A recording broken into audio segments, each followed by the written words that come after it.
আছে, সব এরকম নিচে ফালানো আছে। এটা সব নিচে আছে, আমরা পরে পাইছি সব চিত্রানি আসলো এটা নিচে তো মতো এই তোটা আর হচ্ছে জমন করে কোনো জিনিস বাইতে রাখে না দেই।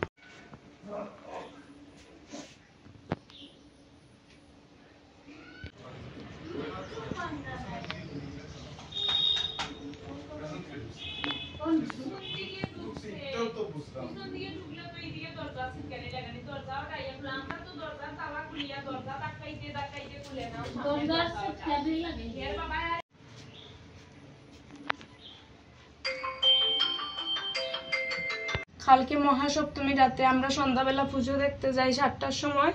10টার সময় ঘরে এসে দেখি দরজা ভিতরে ছিটকানি লাগানি, তালা ভাঙা।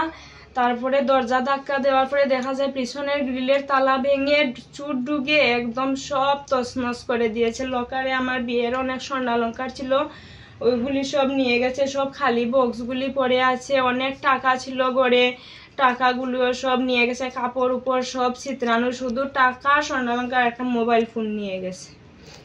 কোন এলাকাতে আপনাদের বাড়ি? পুরাতন শিবতলি, কুমারঘাট থানার অধীনে পড়ে। কুমারঘাট থানা। আচ্ছা, গতকালকে আপনারা কি বাড়িতে ছিলেন তখন? আমরা সবাই, পরিবারের সবাই আমরা পূজা দেখতে যাই। পূজা দেখতে বের হয়েছেন? তো কয়টা নাগাদ বের হয়েছেন? সন্ধ্যা 7টা। সন্ধ্যা 7টা? সন্ধ্যা 7টায় বেরিয়েছি, রাত 10টায় ফিরেছি। ঘরে ফিরে এসে দেখেন আপনারা এইভাবে ঘরে লন্ডভন্ড করে নিয়ে আসি। তো মোটামুটি মানে কি কি জিনিস যদি একটু মানে বিস্তারিতভাবে কোন? ওই তো আমার স্বর্ণের হাতের ছিল, গলার ছিল, কানের ছিল, আমার বাচ্চাদেরও ছিল, পায়ের নপুর, বাচ্চাদের 2টা বাচ্চা আছে তাদের 2টা গলার চেন, আরো অনেক কিছু, আংটি, অনেক কিছু। আচ্ছা, মোটামুটি কত টাকা জিনিসপত্র হবে নিয়ে গেছে? 7-8 লাখ টাকার হবে। আর কি নিছে? টাকা নগদ 40,000 টাকা। আচ্ছা, আর একটা মোবাইল ফোন। আচ্ছা, আর কিছু? আপনাদের পাড়াতে এর আগেও কোনো এরকম কোনো চুরি সংবাদ এরকম না, এরকম আর কোনোদিনও হয়নি, প্রথম।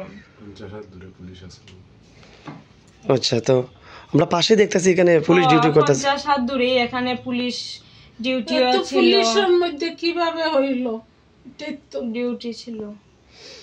তো পুলিশ প্রশাসনে আছে, আমাদের ওটাই অনুরোধ আর কি, সরকারের কাছে, প্রশাসনের কাছে এটাই আর্জি যে তারা যাতে তাড়াতাড়ি সঠিক বিচার করে।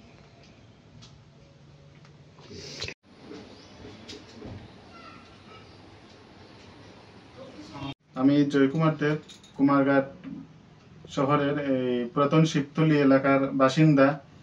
গতকাল রাতে, সপ্তমী রাতে আমাদের ঘরে চুরি হয়ে যায়। প্রায় 7-8 লক্ষ টাকার স্বর্ণালঙ্কার এবং নগদে 40,000 টাকা চুরি করে নিয়ে যায়।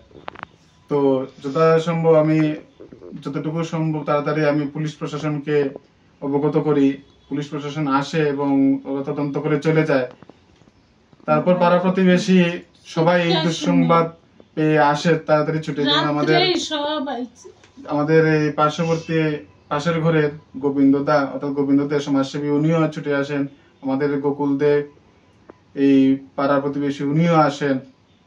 অন্যান্য পাড়া প্রতিবেশী সবাই ছুটে আসেন এই দুঃসংবাদ পেয়ে এবং আমাদেরকে সহমর্মিতা জ্ঞাপন করেন যে ওরাও খুবই দুঃখিত। এবং সবার একটি কথা, এত ঘনবসতি এলাকায় কিভাবে চুরিটা হয়।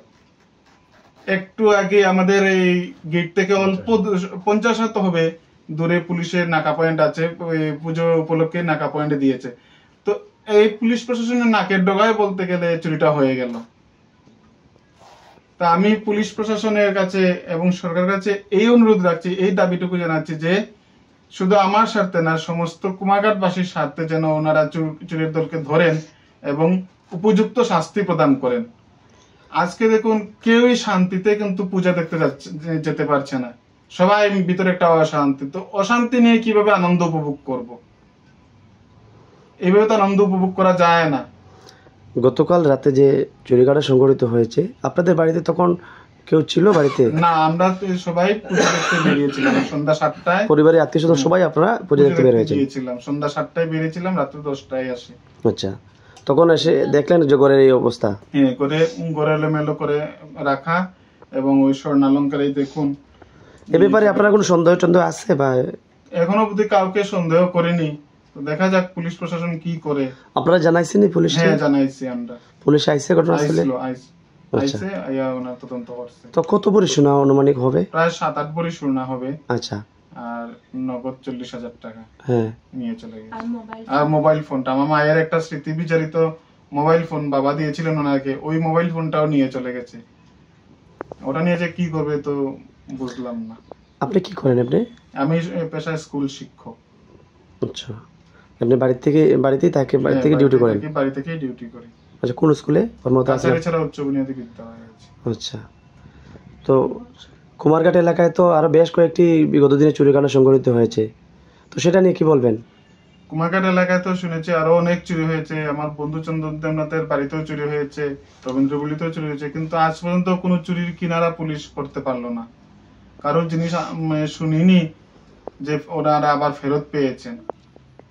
তো আমি আবার পুলিশ প্রশাসন সরকার পক্ষকে অনুরোধ রাখছি, মাননীয় এসপি মহোদয়াকে অনুরোধ রাখছি, ওনারা যেন এটা একটা বিহিত করেন, যাতে কুমারঘাটবাসী শান্তিতে অন্তত আনন্দ উপভোগ করতে পারে, পুজো দেখতে পারে। কারণ মনেও শান্তি নিয়ে কেউই পুজো দেখতে পারবে না। ধন্যবাদ।